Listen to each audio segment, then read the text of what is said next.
Uh, Thank you. We're talking about the evolution of language, I guess, in a very general sense. The evolution of Afro-American speech, particularly. I wrote a book in 1962 called Blues People about the development of Afro-American music, and essentially that came from a great professor of mine named Sterling Brown at Howard. If you study, you'll see that Sterling Brown also influenced Ossie Davis, Toni Morrison, A.G. Spellman. We were all students at one time or another.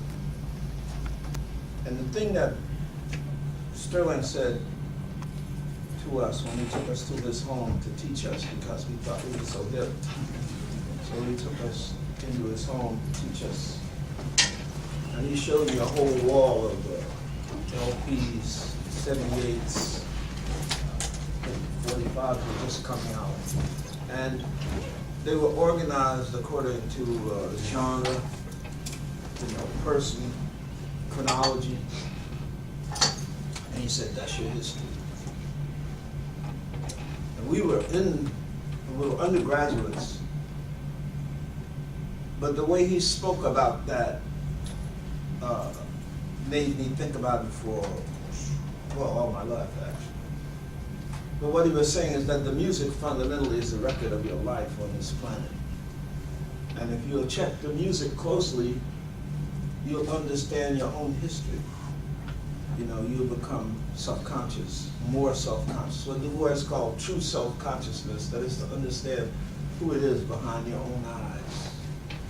And if you don't understand that, you're in a pitiful situation throughout your life. If you don't know who you are, other people will take advantage of it. But in terms of the evolution of black speech, you're talking about U.S. speech, you have to begin with Africa, the pre-slave diaspora, and then the post-slave diaspora. Because at one point, most of the people on this planet was black. And so that diaspora is all over the planet. So if we say from the 15th to the 19th century, the development of Africans, because first of all, even the Middle Passage changes the lives of black people. Just coming to America itself is the change. There was a film, I was talking to some people last night about a film by, what's his name? The guy who became head of the National Endowment. We talked together at Yale. He made a great film where he shows this drummer, Tony Williams, who brings him to the coast of Africa and sets up the drums. Now remember, the drum invented in this country by the ex-slaves, the one-man band. Max Roach told me. Put all that stuff on you and go down the road and try to make some money. So you got, what you created actually is an industrial instrument.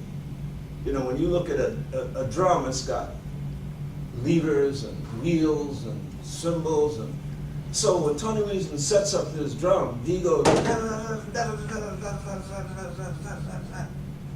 so after a couple of minutes, the Africans with hand drums, and they say, we understand, we hear you, but we do not understand what you're saying. So that in that middle passage, right away cuts you off from more than just where you lived. You see, it cuts the culture off. Now you no longer can do that because of actually the enforcement of slavery. That, the drum was banned. When you think about that, the banning of an instrument. Why did they ban the drum? Because it wasn't just jumping up and down. Meet me tomorrow. Bring your gun. Don't be late. So that is forcibly removed. And that's speech. That's a form of speech. Not dash code, but tonal. The actual, if you know the talking drum with this chords. It's actually repeating the tones of the speech itself. To do that again, which is what we were discussing last night, is what you still have to do. Students, etc. You have to replicate that in some kind of way, so that when you write a poem, you're also writing music. You know, so that the language and the music coincide again. You understand what I mean? Now you go, that's really abstract, like abstract painting. It might not be if you could understand what you're playing. So, by the beginning of the 19th century, the Africans had become Afro-Americans. It's a whole different category. Now the slaves were not African slaves. They were American slaves. See, that's a very important point. That's an important point because for a while there, when you couldn't speak, because your language was banned, I have a poem. If you ever find yourself somewhere lost and surrounded by enemies who won't let you speak in your own language, who destroy your statues and instruments, who ban your boom ba boom, you're in trouble. They ban your boom ba boom, you're in deep trouble. Probably take you several hundred years to get out. And there's a question that this ban, you can't say.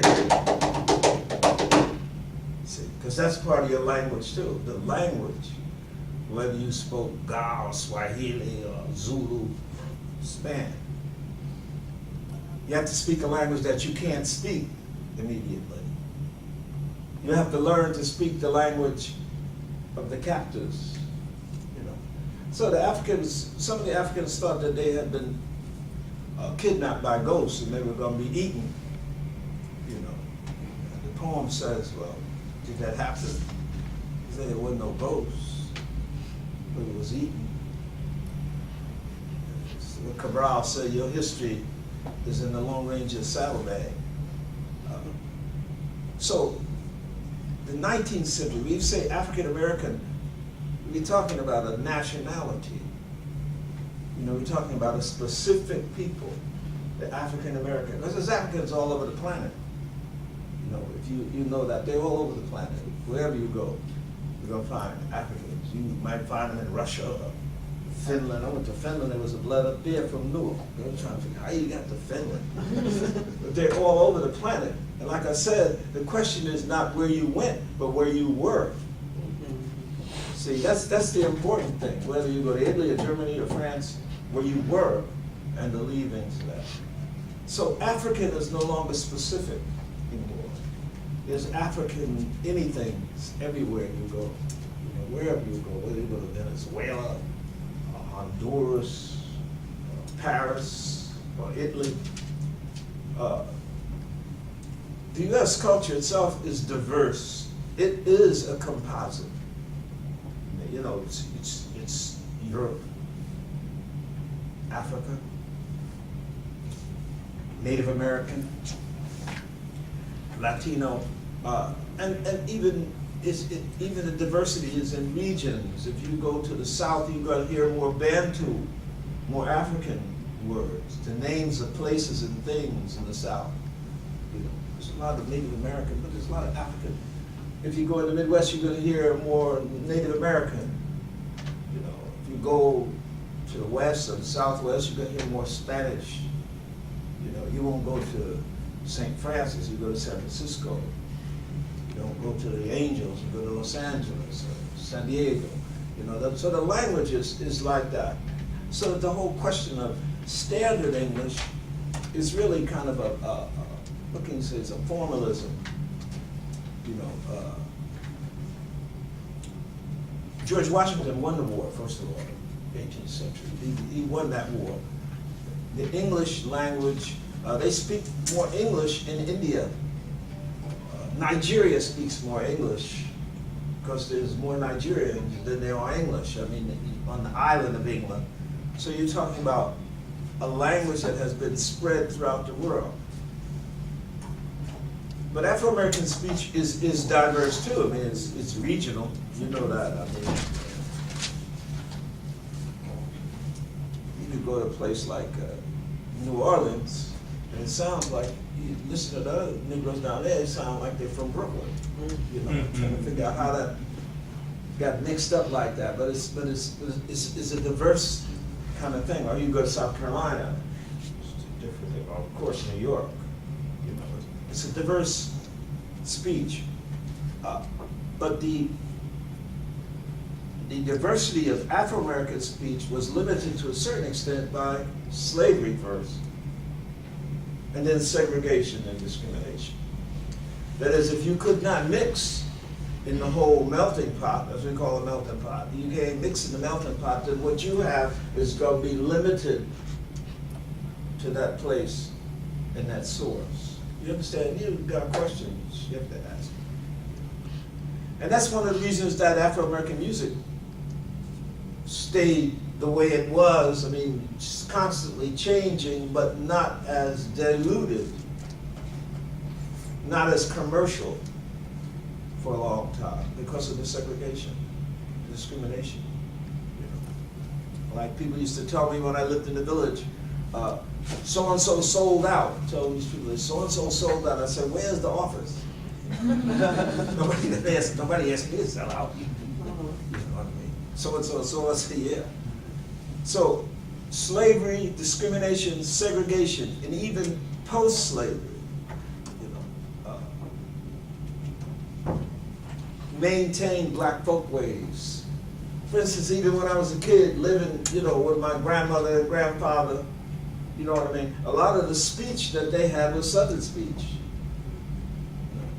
A lot of the words, I didn't know those words didn't exist among regular Americans until I come out the house. You know, until you start going around. I thought, you know, the way my grandmother spoke, I thought that was like regular English. But it was in fact a variation of Alabama Southern speech. You know what I mean? And the same thing, the sister of my father and mother, so from South Carolina. You know, that kind of speech, the whole speech around Charleston, South Carolina. Our name was not Jones, it was Johns, from Johns Island. You know, where they tell, like, you know what they call Geechees, Goas. You know, that's a whole different line of speech. Even though it's separated by only a bridge, when you go from Charleston to Johns Island, you go into a different language zone. You see what I mean? And South Carolina was always the most populated of the southern states, or black population of the southern states. That's why I knew Clinton was going to get his butt beat when he down there talking in Columbia. So,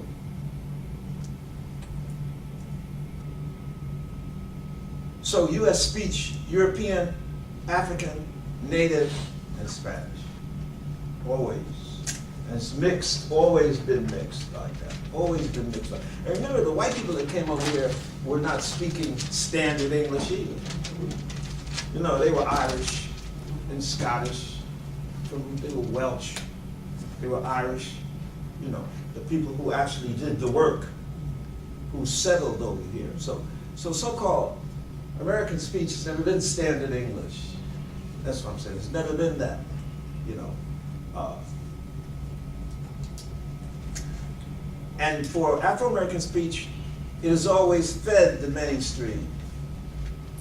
What you say today will come out of the president's mouth tomorrow. You know, that's why you can have like Lyndon Johnson talking about we shall overcome. So wait, well, you got that from Martin Luther King. Who you were suppressing. Or you could have Richard Nixon talking about